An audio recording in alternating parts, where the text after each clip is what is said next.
শ্রীকৃষ্ণের জন্মাষ্টমী উপলক্ষে কাল সকাল ৮টায় রাজধানীর ঢাকেশ্বরী জাতীয় মন্দিরে গীতাযজ্ঞ অনুষ্ঠান হবে। এছাড়া বেলা ৩টায় শোভাযাত্রা এবং রাতে থাকছে কৃষ্ণ পূজা। শুক্রবার এক মতবিনিময় সভায় সব তথ্য জানিয়েছেন মহানগর সার্বজনীন পূজা কমিটির সভাপতি জয়ন্ত কুমার দেব।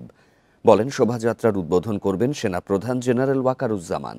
এছাড়া উপস্থিত থাকবেন বিমান এবং নৌবাহিনীর প্রধানও।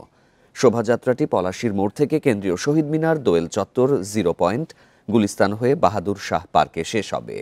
দিনব্যাপী নানা অনুষ্ঠানে যোগ দেবেন বিভিন্ন মঠ ও মন্দিরের ভক্তরা। বর্ণিল আয়োজনে তুলে ধরা হবে শ্রীকৃষ্ণের জীবনের নানা দিক।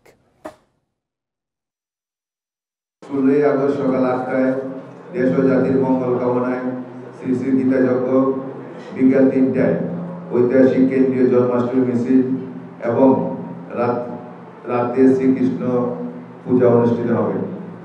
ঢাকেশ্বরী জাতীয় মন্দির মেলাঙ্গনে আয়োজিত গীতাযজ্ঞ পরিচালনা করবেন চট্টগ্রামের সীতাকুণ্ডের শঙ্কর মঠ মিশন।